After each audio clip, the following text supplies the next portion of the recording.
اعوذ باللہ من الشیطان الرجیم بسم اللہ الرحمن الرحیم۔ شروع کرتا ہوں اللہ کے نام سے جو نہایت مہربان بڑے رحم والے ہیں۔ یا ایہا الناس اتقوا ربکم الذی خلقکم من نفس واحدۃ وخلق منها زوجها وبث منہما رجالا کثیرا ونساء واتقوا اللہ الذی تساءلون به والارحام ان اللہ کان علیکم رقیبا۔ اے لوگو، اپنے پروردگار سے ڈرو جس نے تم کو ایک جاندار سے پیدا کیا اور اس جاندار سے اس کا جوڑا پیدا کیا اور ان دونوں سے بہت سے مرد اور عورتیں پھیلائی، اور تم خدا تعالیٰ سے ڈرو جس کے نام سے ایک دوسرے سے مطالبہ کیا کرتے ہو، اور قرابت سے بھی ڈرو، بالیقین اللہ تعالیٰ تم سب کی اطلاع رکھتے ہیں۔ وَآتُوا الْيَتَامَىٰ أَمْوَالَهُمْ وَلَا تَتَبَدَّلُوا الْخَبِيثَ بِالطَّيِّبِ وَلَا تَأْكُلُوا أَمْوَالَهُمْ إِلَىٰ أَمْوَالِكُمْ إِنَّهُ كَانَ حُوبًا كَبِيرًا وَإِنْ خِفْتُمْ أَلَّا تُقْسِطُوا فِي الْيَتَامَىٰ فَانكِحُوا مَا طَابَ لَكُم مِّنَ النِّسَاءِ مَثْنَىٰ وَثُلَاثَ وَرُبَاعَ۔ اور جن بچوں کا باپ مر جاوے ان کے مال انہی کو پہنچاتے رہو، اور تم اچھی چیز سے بری چیز کو مت بدلو، اور ان کے مال مت کھاؤ اپنے مالوں کے رہنے تک، ایسی کارروائی کرنا بڑا گناہ ہے۔ اور اگر تم کو اس بات کا احتمال ہو کہ تم یتیم لڑکیوں کے بارے میں انصاف نہ کر سکو گے تو اور عورتوں سے جو تم کو پسند ہو نکاح کر لو، 2 عورتوں سے، اور 3 عورتوں سے، اور 4 عورتوں سے۔ فَإِنْ خِفْتُمْ أَلَّا تَعْدِلُوا فَوَاحِدَةً أَوْ مَا مَلَكَتْ أَيْمَانُكُمْ ذَلِكَ أَدْنَىٰ أَلَّا تَعُولُوا۔ پس اگر تم احتمال اس کا ہو کہ عدل نہ رکھو گے تو پھر ایک ہی بیوی پر بس کروایا، جو لونڈی تمہارے ملک میں ہو وہی صحیح۔ اس امر مذکور میں زیادتی نہ ہونے کی توقع قریب تر ہے۔ وَآتُوا النِّسَاءَ صَدُقَاتِهِنَّ نِحْلَةً فَإِنْ طِبْنَ لَكُمْ عَنْ شَيْءٍ مِّنْهُ نَفْسًا فَكُلُوهُ هَنِيئًا مَرِيئًا وَلَا تُؤْتُوا السُّفَهَاءَ أَمْوَالَكُمُ الَّتِي جَعَلَ اللَّهُ لَكُمْ قِيَامًا وَارْزُقُوهُمْ فِيهَا وَاكْسُوهُمْ وَقُولُوا لَهُمْ قَوْلًا مَّعْرُوفًا۔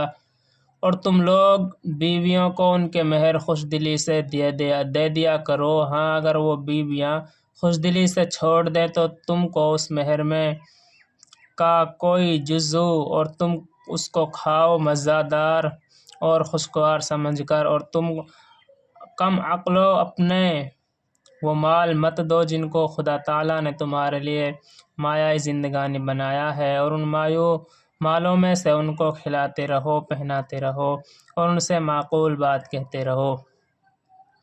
وَابْتَلُوا الْيَتَامَىٰ حَتَّىٰ إِذَا بَلَغُوا النِّكَاحَ فَإِنْ آنَسْتُم مِّنْهُمْ رُشْدًا فَادْفَعُوا إِلَيْهِمْ أَمْوَالَهُمْ وَلَا تَأْكُلُوهَا إِسْرَافًا وَبِدَارًا أَن يَكْبَرُوا وَمَن كَانَ غَنِيًّا فَلْيَسْتَعْفِفْ وَمَن كَانَ فَقِيرًا فَلْيَأْكُلْ بِالْمَعْرُوفِ فَإِذَا دَفَعْتُمْ إِلَيْهِمْ أَمْوَالَهُمْ فَأَشْهِدُوا عَلَيْهِمْ وَكَفَىٰ بِاللَّهِ حَسِيبًا۔ اور تم یتیموں کو آزما لیا کرو یہاں تک کہ جب وہ نکاح کو پہنچ جائیں، پھر اگر ان میں ایک گونا تمیز دیکھو تو ان کے اموال ان کے حوالے کر دو، اور ان اموال کو ضرورت سے زائد اٹھا کر، اور اس خیال سے کہ یہ بالغ ہو جائیں گے، جلدی اٹھا کر مت کھا ڈالو۔ اور جو شخص مستغنی ہو سو وہ تو اپنے کو بالکل بچائے، اور جو شخص حاجت مند ہو تو وہ مناسب مقدار سے کھا لے، پھر جب ان کے مال ان کے حوالے کرنے لگو تو ان پر گواہ بھی کر لیا کرو، اور اللہ تعالیٰ ہی حساب لینے والے کافی ہیں۔ للرجال نصيب مما ترك الوالدان والأقربون مما قل منه أو كثر نصيبا مفروضا۔ مردوں کے لیے بھی حصہ ہے اس چیز میں سے جس کو ماں باپ اور بہت نزدیک کے قرابت دار چھوڑ جائیں، اور عورتوں کے لیے بھی حصہ ہے اس چیز میں سے جس کو ماں باپ اور بہت نزدیک کے قرابت دار چھوڑ جائیں، خواہ وہ چیز قلیل ہو یا کثیر ہو۔ حصہ قطعی۔ وَإِذَا حَضَرَ الْقِسْمَةَ أُولُو الْقُرْبَى وَالْيَتَامَى وَالْمَسَاكِينُ فَارْزُقُوهُم مِّنْهُ وَقُولُوا لَهُمْ قَوْلًا مَّعْرُوفًا۔ اور جب وارثوں میں ترکہ کے تقسیم ہونے کے وقت موجود ہو رشتہ دار دور کے اور یتیم اور غریب لوگ، تو ان کو بھی اس ترکہ میں سے جس قدر بالغوں کا ہے کچھ دے دو، اور ان کے ساتھ خوبی سے بات کرو۔ اور ایسے لوگوں کو ڈرنا چاہیے کہ اگر اپنے بعد چھوٹے چھوٹے بچے چھوڑ جائیں تو ان کو فکر ہو، سو ان لوگوں کو چاہیے کہ خدا تعالیٰ سے ڈریں اور موقع کی بات کہیں۔ وَلْيَخْشَ الَّذِينَ لَوْ تَرَكُوا مِنْ خَلْفِهِمْ ذُرِّيَّةً ضِعَافًا خَافُوا عَلَيْهِمْ فَلْيَتَّقُوا اللَّهَ وَلْيَقُولُوا قَوْلًا سَدِيدًا۔ إِنَّ الَّذِينَ يَأْكُلُونَ أَمْوَالَ الْيَتَامَى ظُلْمًا إِنَّمَا يَأْكُلُونَ فِي بُطُونِهِمْ نَارًا وَسَيَصْلَوْنَ سَعِيرًا۔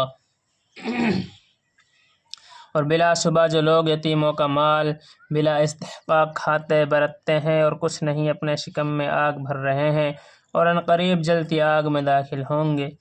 یوصیکم اللہ فی اولادکم للذکر مثل حظ الانثیین فإن كن نساء فوق اثنتين فلهن ثلثا ما ترك وإن كانت واحدة فلها النصف وَلِأَبَوَيْهِ لِكُلِّ وَاحِدٍ مِّنْهُمَا السُّدُسُ مِمَّا تَرَكَ إِن كَانَ لَهُ وَلَدٌ فَإِن لَّمْ يَكُن لَّهُ وَلَدٌ وَوَرِثَهُ أَبَوَاهُ فَلِأُمِّهِ الثُّلُثُ فَإِن كَانَ لَهُ إِخْوَةٌ فَلِأُمِّهِ السُّدُسُ مِن بَعْدِ وَصِيَّةٍ يُوصِي بِهَا أَوْ دَيْنٍ آباؤكم وأبناؤكم لا تدرون أيهم أقرب لكم نفعا۔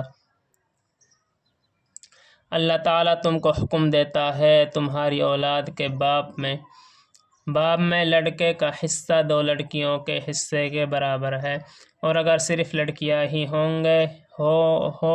ہو تو 2 سے زیادہ ہو تو ان لڑکیوں کو 2/3 ملے گا اس مال کا جو کہ مورث چھوڑ مرا ہے، اور اگر ایک ہی لڑکی ہو تو اس کو نصف ملے گا۔ اور ماں باپ کے لیے یعنی دونوں میں سے ہر ایک کے لیے میت کے ترکہ میں سے چھٹا حصہ ہے اگر میت کے کچھ اولاد ہو، اور اگر اس میت کے کچھ اولاد نہ ہو اور اس کے ماں باپ ہی اس کے وارث ہوں تو اس